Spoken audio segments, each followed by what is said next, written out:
ขียนให้เป็นไทยโอเคไอ้ตัวทางมันคือโอเคค่อนข้าง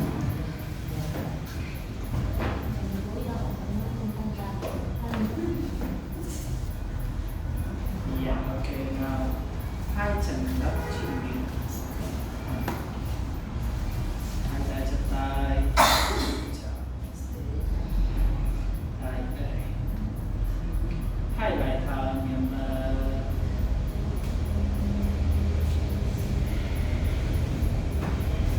hít vào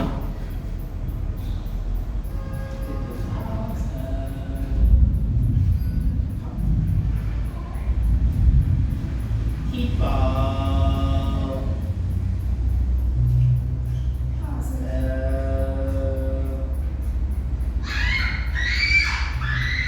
hít vào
Selamat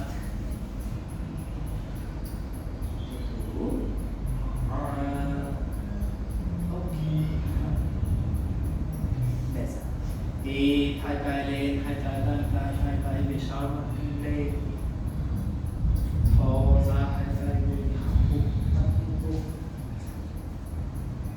di bawah lantai Thai bersama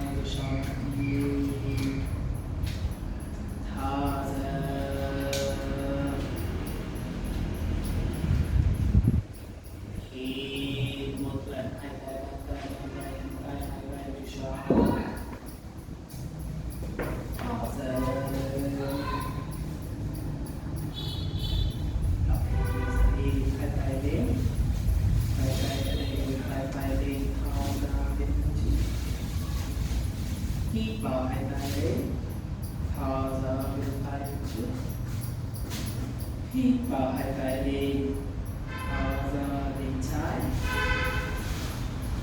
hít vào hai tay lên thở bên phải bây giờ hít vào hai tay lên tay thở ra trái mắt nhìn thẳng sự sau 5 4 3 2 1 hít vào thân tay thô ra phải 4 sau 5 4 3 2 1 hít vào tay lên thở ra hai tay lên sau thân tay hai đùi thế này xoay vai thở ra đi xuống yes okay sau kita hitung ni 5 4 3 2 1 hít vào hai tay lên để xoay hai tay về gối hai tay về sau hít vào hai tay lên hai tay về gối hai tay về sau 1 hít vào hai tay lên bây giờ tay phải để gấp chắc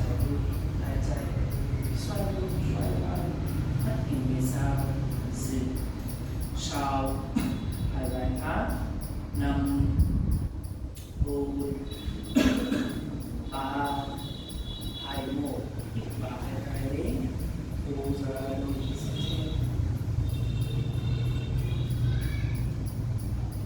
sáu năm bốn ba hai một hít vào hai tay lên thả tay xuống tất cả hai tay luôn như vậy chân trái đi chân trái chân thẳng thân luôn là hình thang giữ tay sau năm bốn ba hai một hơi thở một chút chân đạp hai tay đưa tay thân luôn là hình thang giữ sau năm bốn ba hai một để cho tay phải như là chân trái chân thang tay trái về sau mặt đi tay trái giữ sau năm bốn ba hai một thở ra từ từ ra chân trái bên trái tất cả các bên chân nhé đi hai tay lên tay cài thổ ra bên trái hai vai thẳng mở vai mặt đi lên đủ sau thân lùi năm thân chịu thải bốn ba hai một thì hai tay lên tay trái chịu tay thế này hai tay chặt tay xoay vai xoay lưng mặt đi lên đủ sau thì cái đi thua năm bốn ba hai một hít vào hai tay lên bây giờ tay trái lùi ở đấy tay trái về sau chuột tay thẳng mặt đi lên giữ sau cố gắng luôn nhẹ tay phải như là chân trái chân lên năm không chân lên rồi không sao bốn từ mở vai mặt đi lên ba hai một thở chân xuống hít vào hai tay lên con bây giờ hết chân cái này xuống thẳng còn làm được lên tay trái về sau tay phải thẳng về sau không làm được tay trái cái này luôn hơi chân đi về sau sau thì ta đi thua năm đi về sau bốn ba hai một từ từ lên đi hai tay lên bây giờ thả hai tay xuống đây tay thân tay xuống cố gắng ôm xuống giữ sau hai cố gắng xuống hai tay về sau lên tay xoay vai năm không đau xuống hai tay thân tay đứng vững bốn tập trung ba hai một tiếp tục đi hai tay lên bây giờ chân phải lùi ở đây tay phải kim tay như này ok một bên đi luôn hai tay ở đây chân phải gập lại hai năm gập từ từ chân phải thang tay trái như này gập lại quay xuống một chút quay xuống chân trái chân thẳng rồi hai chân thẳng mắt đi thẳng ok giữ sau được hai tay phải năm hai tay bốn ba hai một hai chân để ra nằm rộng hai tay đâm lên chân phải đi chân phải chân thang đúng chân thang tay thang thân lưng mắt đi thang giữ sau thì bình thường năm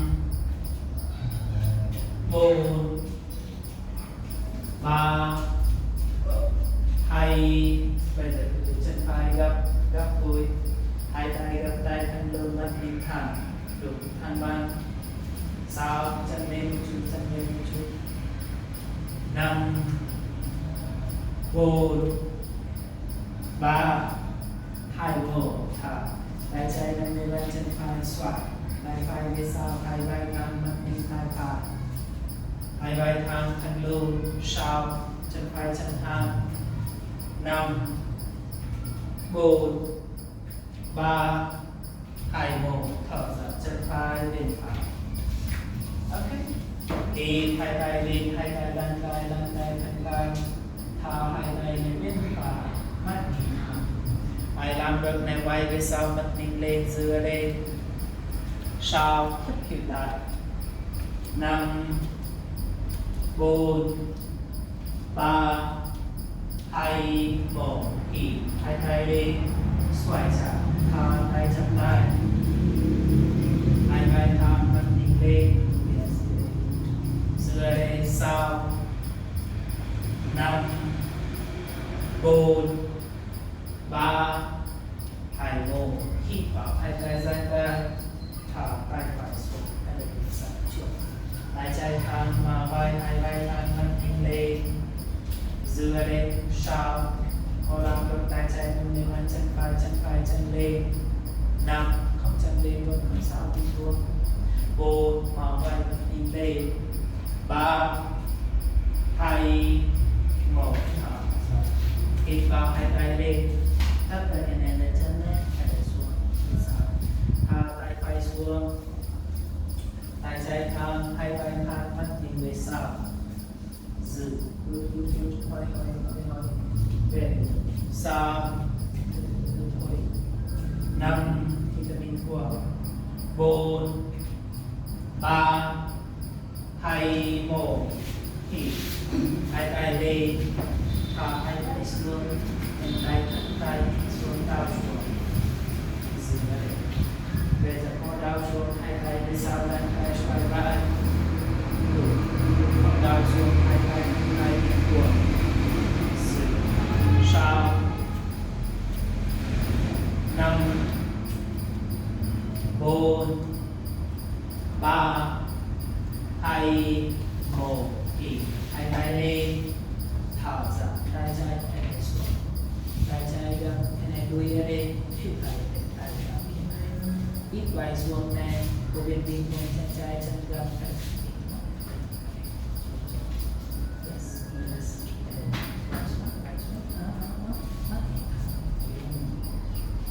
Có làm được này từ chân trái chân thẳng, very good.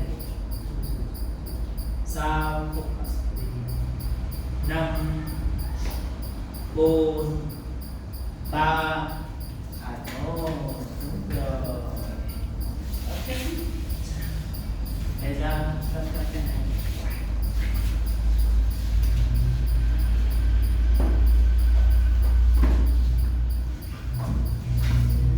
hai chân là để 1 2 từ gấp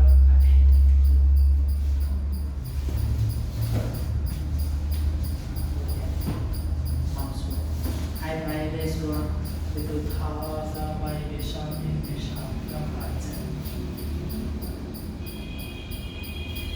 thở từ mông xuống, mắt nhìn thẳng.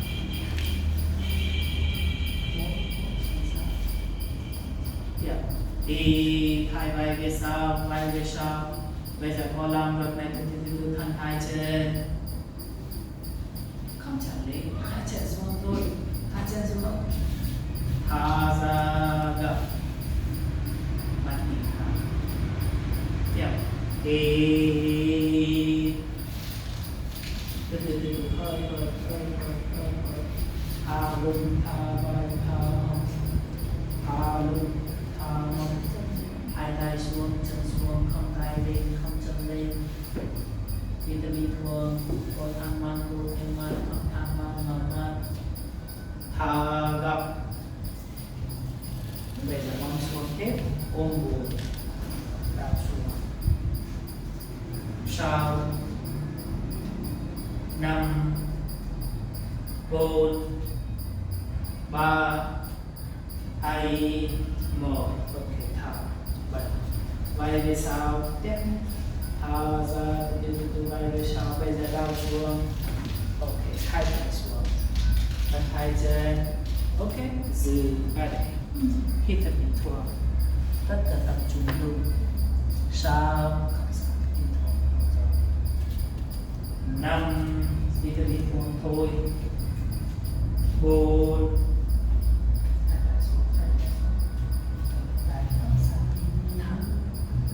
3 2 1 thở ra chân nhẹ phong xuống.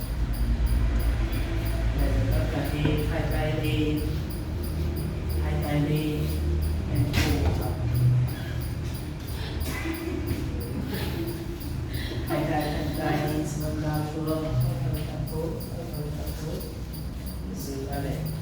Sau khi ta đi vuông 5 4 3 2 1 thì hai tay lên thả lại xuống kết hợp một lần này. Bây giờ hai hông bên làm được mấy cái này được ở đây ngoài này, tay cái này đấy, tay cái này nhìn đi, tay đây gấp, không tay lên luôn này hay là xuống. Bây giờ khi không lên từ khít tay xuống này, ra hai chân mong lên cả. Có làm được này thì chúng thân hai chân đúng rồi, very good, giữ ở đây. Sau thôi hai khít tay xuống 5 4 mong lên 3 2 1 thở ra mong xuống. Ok, bây giờ tất cả hai chân thế này là để khác. Khi vào hai tay đi, hai tay cánh tay, thò ra hai tay thế này là để ok. Vẫn hai chân, từ từ gấp đi xuống, lúc xuống đảo xuống, dừng ở đây, chụp chân thanh chân. Sau khi ta bình thường 5 4 3 2 1 hít hai tay lên, thả hai tay về sau. Từ từ này thì mông lên, có làm được này chân phải chân lên cao, không chân lên được không sao, hai chân xuống ở đây thôi. Yes, good. Sau mông lên cao. 5 4 3 2 1 mông xuống thả. Tất cả chân phải bên phải. Thì hai tay lên, thả hai tay xuống, cái thân tay nhìn xuống, đau xuống, dừng ra đây. Tất cả những cái bình thường. Sau không chân gập. 5 ai của bên cổ đau xuống, hai tay về sau, hai tay xoay lại. 4 tất cả hít thở bình thường. 3 2 1 hít vào hai tay đi, tất cả tay trái gập, khít tay xuống. Em tay phải có làm được, tay phải nằm lên bàn chân, không làm được sao tay phải thả. Hello, từ mà vai nằm đây. Giữ ở đây, tay gập, khít tay xuống. Đúng. Sau hai vai thẳng. 5 hơi mà vai mất đi lên. 4 3 2 1 hít vào hai tay đi, tay phải ở đây, chân trái vụt, tay trái đi, thò ra bên phải, phải vai xuống. Có tập được này, tay trái nằm lên bàn chân phải, không làm được không sao. Hai vòng xuống thôi, không vòng lên. Giữ sao, từ vai xuống. 5 hít thở bình thường. 4 3 2 1 hít vào hai tay đi, thò ra hai tay xuống, tiếp hai chân, hai tay về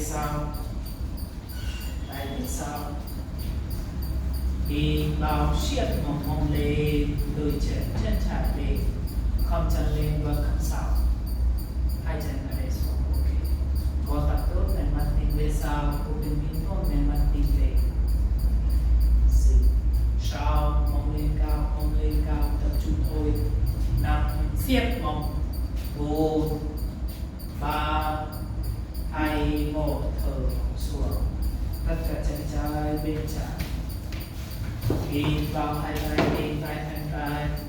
Thô ra hai tay xuống tay thân tay. Nhìn xuống đau xuống hít ta bình quân dừng. Sao tất cả bộ bên thao ông tha lưng. 5 hai bộ bên có đau xuống hai tay đi sau lăn tay. 4 không đau xuống hai tay thân tay bình quân ok. 3 tất cả bộ bên tập trung. 2 and 1 hít vào hai tay lên. Tất cả tay phải nhé. Tay phải gập khi tay xuống, có làm gập nhẹ tay trái nhẹ lên chân. Hai vai thẳng từ từ từ thẳng vai gập đi lên dừng nhé. Sau 5 4 mở vai. 3 hít thở bình thường. 2 and 1 hít vào hai tay lên. Tất cả tay trái bên chân phải gối tay phải lên. Từ ra bên trái. Và làm gập bên trái vai xuống, mở vai hai vai thẳng gập đi lên. Dừng vai. Sau đừng xoay lại. 5 hít thở bình thường. 4 3 2 1 hít hai tay lên. Thả hai tay xuống. Hai chân tiếp lại lên. Bây giờ hai tay lên hít vào. Thả hai tay thế này. Lên thế này. Cô bên mình thôn hai tay lên ok dư. Ai làm được hai tay lên sau đàn tay. Úp xuống đuôi đau xuống. Dư tay. Không làm được hai tay nằm về bàn chân ok bình thường. Dư tay. Sau tất cả ô bên thân hai chân. 5 4 3 2 1 hít vào để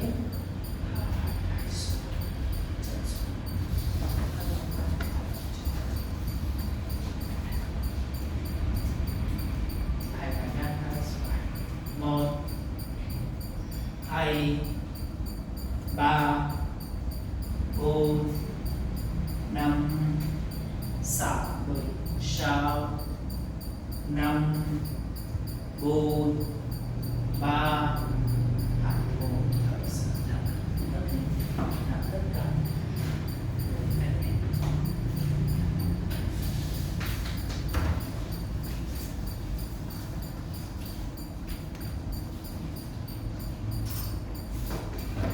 Đây là cái mặt trái. Tay trái tay xuống tay đây. Tay phải tay thẳng, mở vai lập đi lên. Có làm được hai tay lập đi lên. Không làm tay không sao. Dừng sau cái tay bình thường. 5 mông xuống. 4 mông không lên. 3 2 1 thả tay trái xuống. Bây giờ mông lên. Tay trái lên một chút xa. Tay rất gần gập. Tay không thô gập ở đây đấy. Không gần xa một chút. Chân phải chân thẳng. Bộ bên bình thường chân trái gập chân phải thẳng. Tay bên ok vẫn. Ai làm gấp này hai chân thẳng. Phát bị tay phải. Ai bộ bên tận rất tốt này tay phải người ta chân phải chân lên. Không làm được này không sao. Yes. Hai lòng thang, hai vai thang, giữ ở đây. Ông mà thẳng mắt. 5 4 3 2 1 thở ra. Rất phải chân. Xích. Đặt chân mình được. Để ra chân phải. Một lần nhìn thấy thế này không phải đẹp chút thở xem lưng phải đẹp này đẹp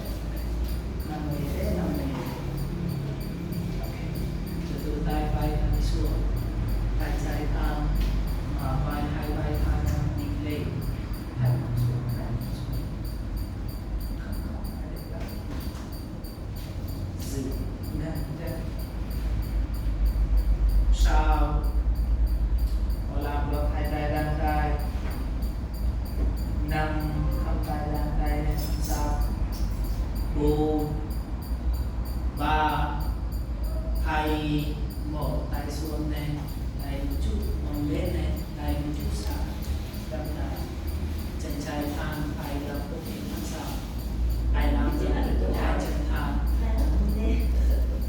rồi làm được từ hai chân thang hai trái đồng bên bàn chân trái không làm được thì sao hai chân thang sao yes good 5 nâng lên lưng thẳng lưng 4 3 thải ngô thường cái này cho chân hết thôi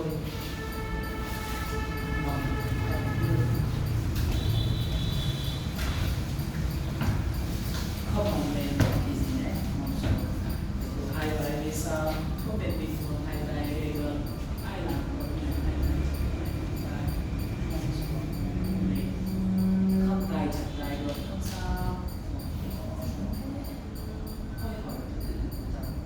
yes mongกันsao thì bình thường năm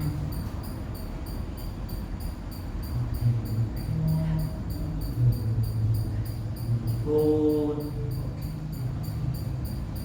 3 2 1 thở ra tiếp tục lên hai tay lên ok người chú sa này đặt cả hai tay thả ra hai thân tay mình xuống đau xuống tay lên đau xuống thả vai thả lưng thả hông hít thở bình thường đau xuống yes good dừng tại đây sau hít thở bình thường 5 4 3 2 1 thẳng lại lên thẳng lại đấy cái này tôi ở đây bút xuống để chân tập bút xuống cái này tôi thẳng mong cái này ngực thẳng bây giờ tay gấp không cúi tay xuống không quay xuống vai lên cúi tay lên không xuống đấy rồi anh tiếp tục đi một chân hai chân lên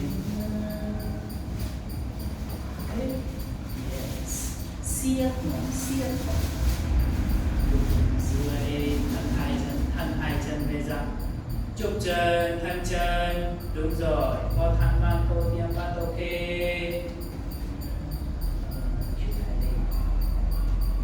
sao kita bình thường yes ready mama kita bình thường 5 4 chúc chân 4 3 bây giờ từ từ hai vai xuống nâng xuống vai xuống không chân xuống gấp hai chân hai vai xuống nâng xuống tay một chút xa đi đúng hai vai xuống gấp hai chân đúng rồi sửa đấy không nổi sao không nổi 5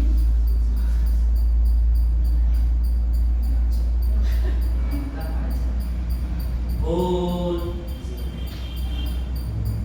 3 2 em phải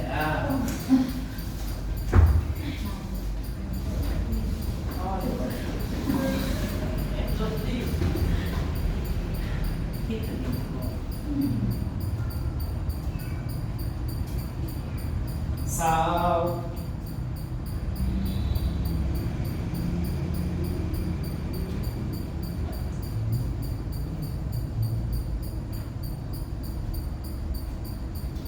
5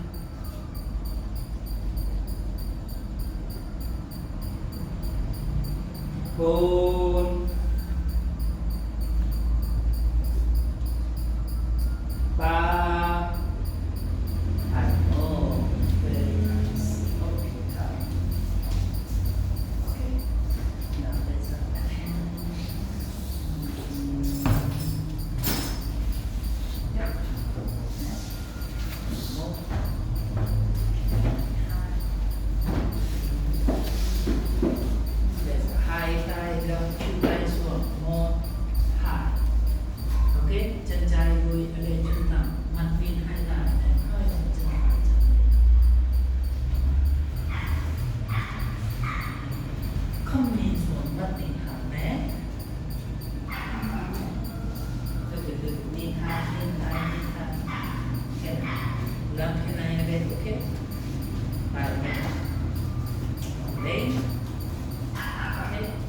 trai vui cái đây chúng ta tài gấp một tài gấp hai mắt nhìn tháng thứ từ chân phải chân lên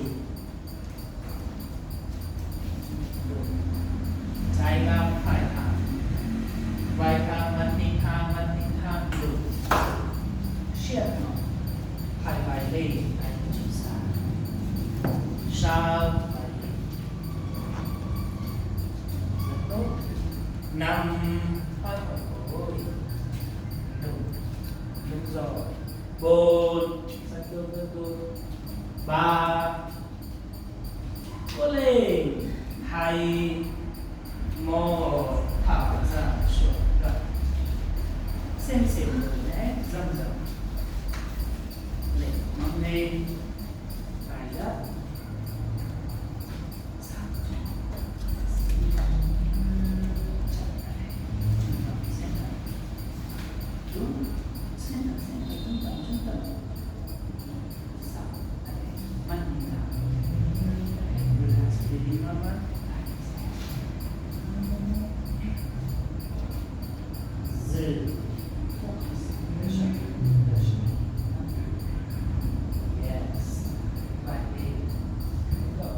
sao really easy shift more năm hai vào một mắt nhìn thang ba cố lên hai một thở ra xuống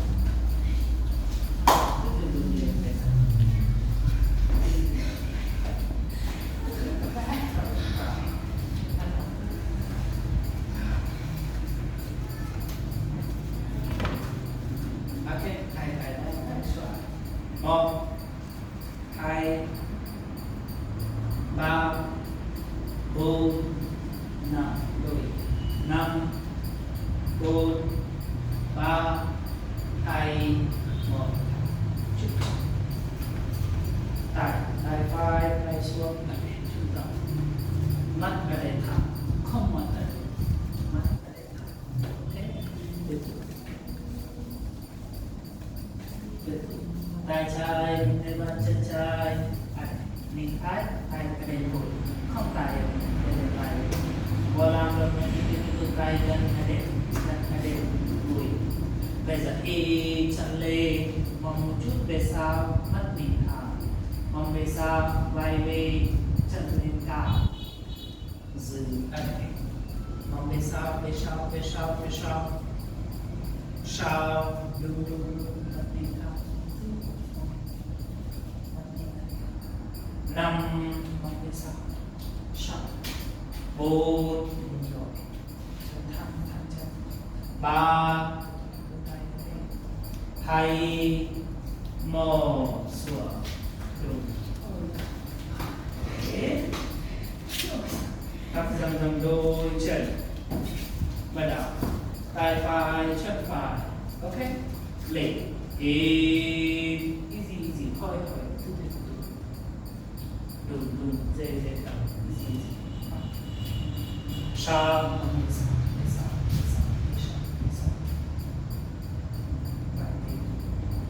năm bốn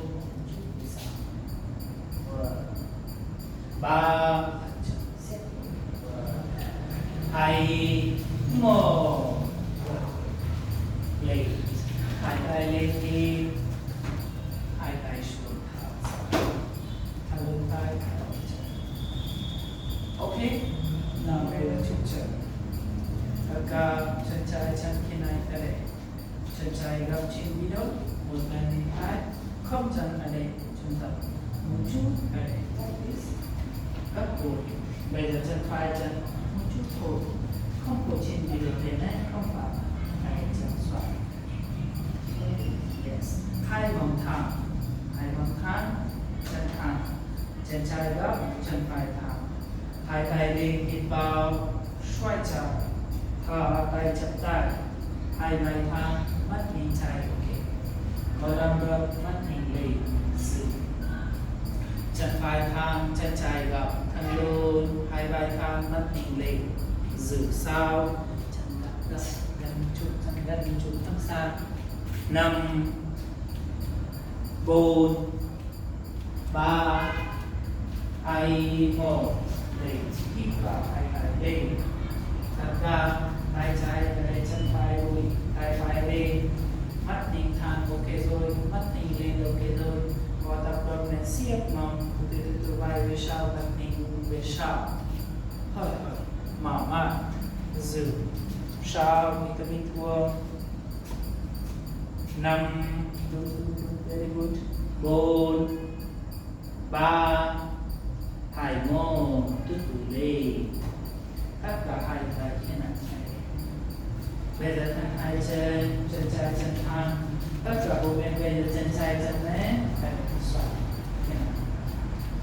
ok hai chân thẳng mắt nhìn thẳng đi thả ra gập bụng xuống đuôi đảo xuống ai tập gập hai tay về sau đan tay không làm được không sao thật là hô lên chân trái chân thẳng 5 focus tập trung 4 breathing và hít thở bình thường 3 2 1 từ từ đi hai tay lên bây giờ mặt tất cả hai mông thang hai vai thẳng ok hai tay đan tay thu ra hai tay bên phải một chút mắt nhìn thẳng không nhìn lên không nhìn xuống nhìn thẳng thôi hai mông thang hai vai thẳng giữ thân hai chân ok sao không xoay mông thang thôi xoay mông lên đảo luôn 4 đi thật bình thường 3 2 1 hít vào hai tay sang thẳng open move from tập phải tay trái cái này tay phải cái này mắt nhìn lên ai làm được thì tay trái lên bàn chân phải không làm được thì giữ mở vai có tập được nên từ tay phải lên bàn chân trái hai chân thẳng bây giờ mở vai mắt nhìn lên very good giữ thân hai chân sau không chân ngập ok 5 4 3 2 1 lên hít vào hai tay lên thở ra xuống ok bây giờ tập rất là vui chân trái mắt nhìn thẳng chân phải gập chân trái chân phải này một chút hai mông thang hai vai thẳng hai tay lên cao xoay tay chặt tay xoay chặt tay hai vai thẳng and mắt nhìn phải ok có làm được mà vai mắt nhìn lên chặt tay nắm chân giữ vai gập trái thẳng sau nằm chút đặt chân 5 hít thở bình thường để chân thẳng 4 3 2 1 hít hai tay lên tất cả tay phải chân trái đùi tay trái lên ở đây giữ ai tập được hít lại về sau chân phải chân gập chân trái thẳng mở mắt sau 5 4 3 2 1 hít hai tay lên thu ra hai tay xuống bây giờ từ từ lên chân trái chân phải ok hai chân thẳng mắt nhìn thẳng thì thả ra gập bụng xuống đuôi đảo xuống ai tập được hai tay về sau đan tay xoay vai không làm được hai tay xuống bình thường giữ sau thân hai chân tất cả 5 hít thở bình thường 4 xoay vai 3 2 1 lên hít hai tay lên tất cả hô bên mặt này ok hai mông thang hai vai thẳng hai đan tay thân tay hai tay bên trái hai chân sau hai mông thẳng 5 hít thở bình thường 4 ba hai một hít vào hai tay sang tay tháo ra cái tủ tay phải như vậy chân phải và tay làm tốt để tay phải như vậy chân trái từ mà vai vẫn ninh lên từ hai chân thang yes easy sao năm bốn ba hai một lên tay lên hít vào hai tay thẳng okay yes bây giờ chúng ta phải chạy hai bài đẹp chân một hai và làm đôi này hai chân hơi để một hai dùng lên không làm được ở đây là hai chân thế này hai tay đây hai tay chắp tay mắt nhìn thang giữ sao năm bốn ba hai một từ từ chân vai chân gập phải đây là góc như này cô bên bình thường ở đây ok ai tập được chân vai về sau hai tay sang tay không làm được không sao không tập sao không phải thôi năm ba hai một thả ra chân thả dần đôi chân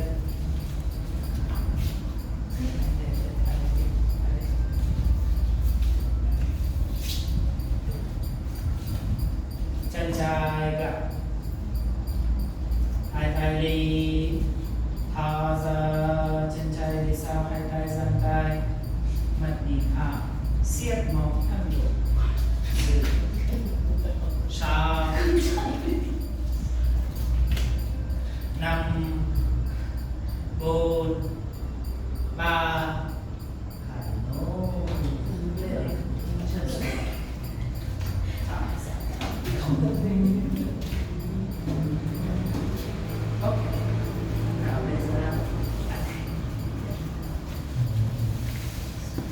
một tay đây chúng ta hai tay đây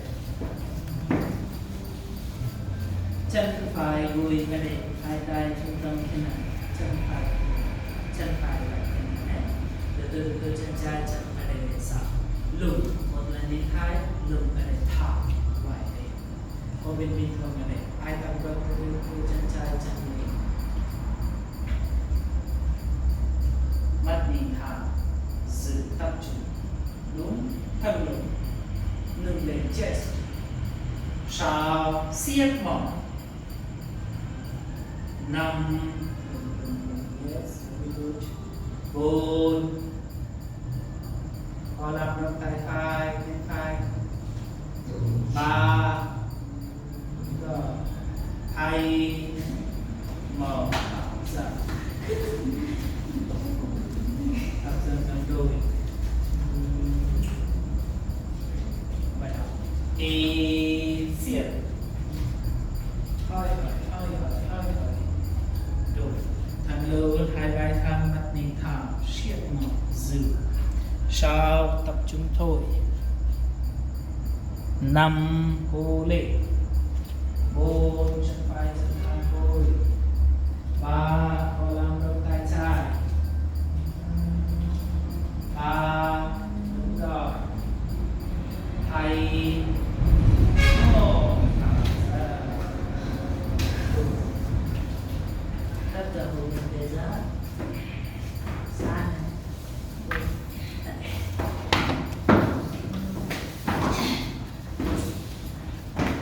hai chân một chân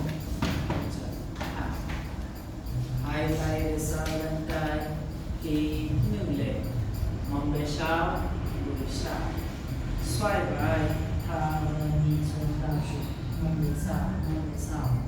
mong về sau tất cả gập hai chân trụ nhìn xuống có làm được xoay vai สาวนำโบปาไทยโมตุตุนิทาจันดะโมจันดะทาเรซานิทาไอโฮเบตบิโมเนเกไหนบอกไปได้บอกไปโอเคไอขอรับรู้ตัวแน่แค่ไหนได้บอกแค่ไหนบอกแค่ไหนไอจะได้รู้โอเคบอกโอเบตตัวแน่ไอจำได้ไอขายคำตอบตัวแน่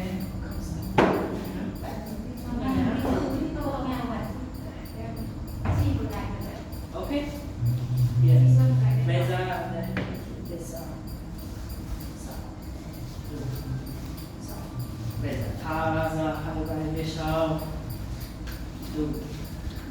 Hai lam đập nhẹ cái tô hai tay chập tay thân tay. Không tay chập tay đốt này không sao hai tay xuống bình thường ok. Dư tay đây. Không phải. Lên đi. Dư tay đây.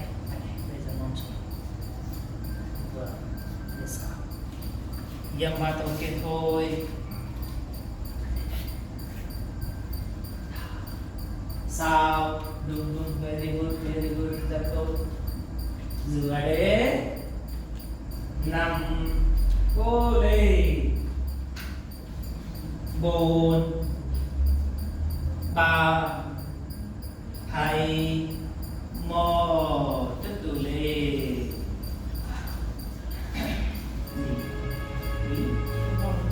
Hai tay trên này là để hai lên đây là mong lên là để cái hai chân là để tay sang chu vui về sau mặt hình thang đi qua vai về thả ra đào xuống ok ai của Việt Nam được hai vai xuống ok thôi ai của bên bình thường đào xuống ok không sao yes giữ ở đây có tập được này thì tôi gặp hai chân như này giữ sao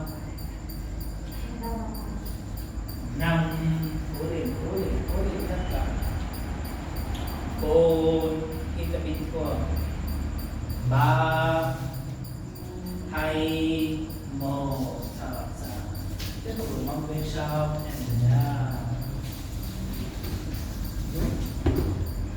quyền chút xa hai tay thanh tay em mà tập trung sao tham tham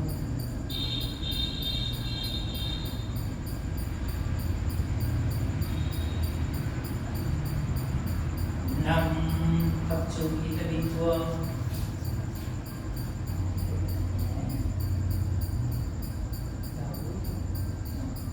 4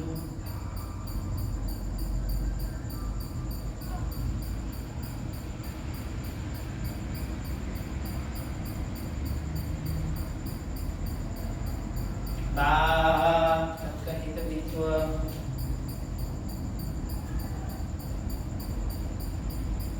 2 and 1 thở ra ok 5 nữa yes tất cả bốn go kita bình thường dưới sao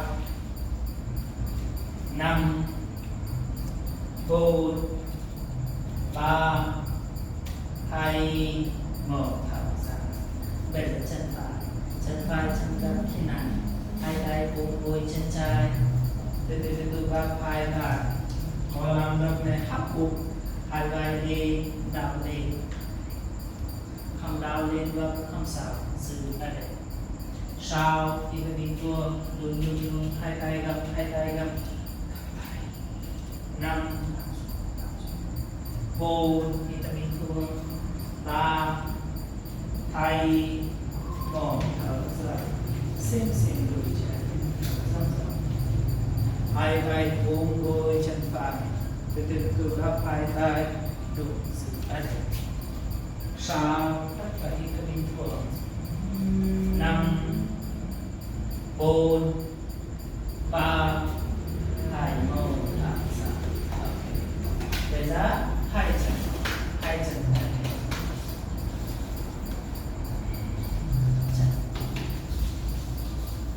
tay thang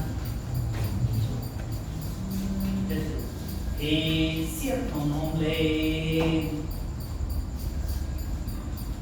thả một xuống. Bây giờ hai tay về sau tay tay hít mông lên, chân phải chân lên, chân trái gấp phải lên, dựa lên, sau mông lên cao, 5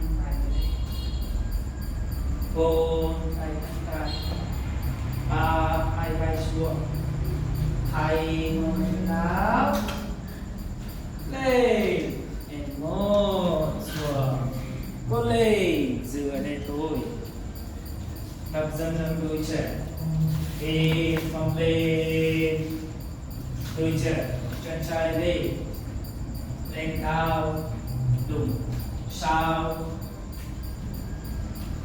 5 4 3 2 1 thở ra xuống.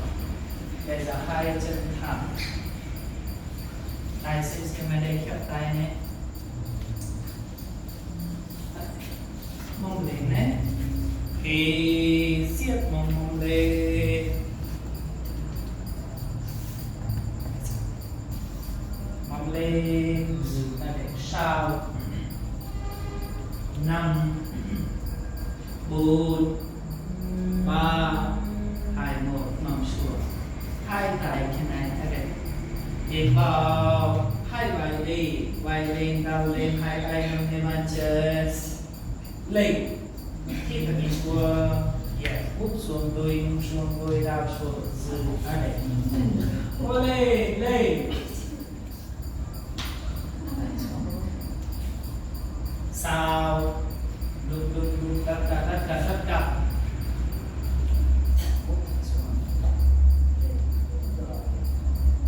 năm hai chân xuống đuôi hấp phục rồi, 4 3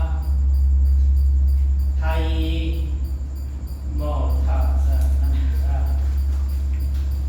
tất cả 4 rồi. Bây giờ xoay lưng nhé, hai tay dang tay, chân phải lên trên bi đâu, hai tay nằm lên bàn chân phải, thở ra xoay, hai tay xuống, sau khi ta bình quân, 5 4 3 2 1 thở ra, rất là nhiều, hít thở ra, sau xoay, 5 4 3 2 1 thở ra, ôm gối nè. Bây giờ bắt đầu hít thở, thân chân bây giờ úp xuống, đi xuống, đào xuống, tất cả là nhẹ, không phải đào. 1 nhẹ phát, 2 3 4 5 6 7 8 9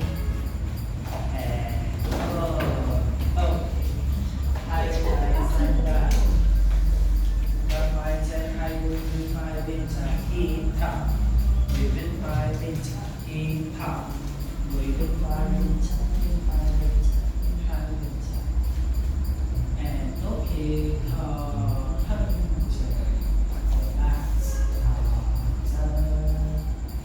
okay,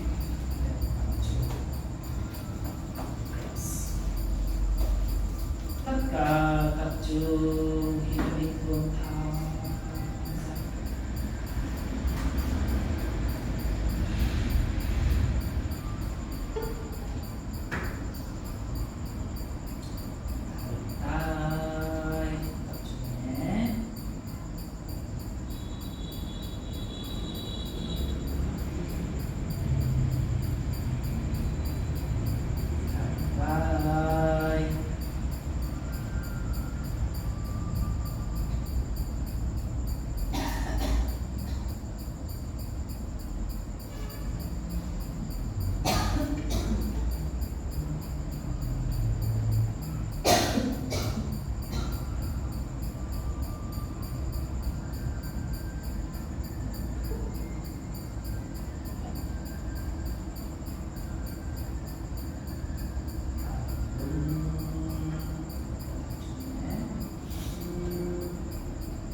Happy birthday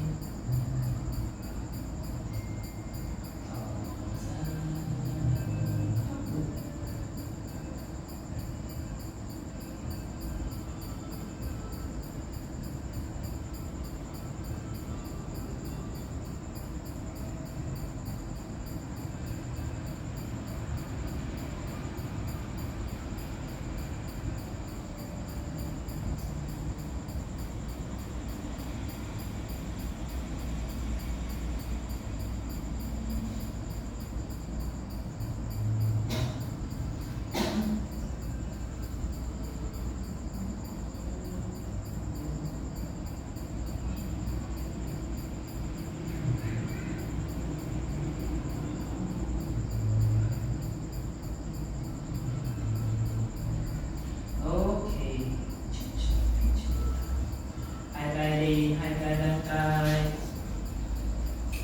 คิดบอกเองฉันชัวร์ถอดซะฉันฝันจักเล่นฉาก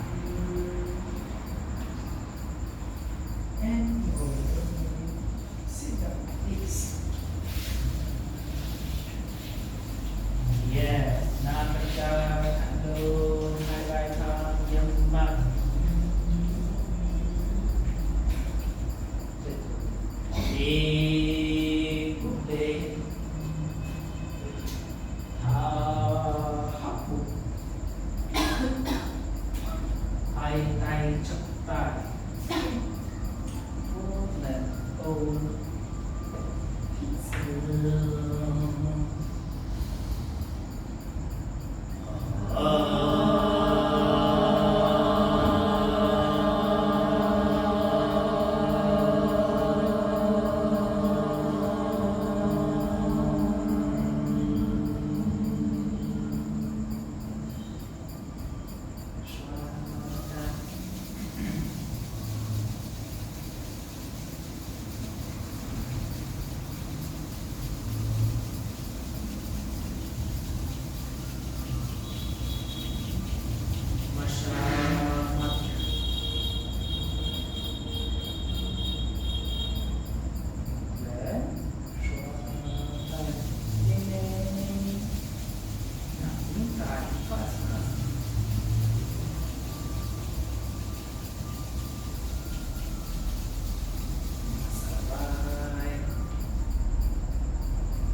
Namaste.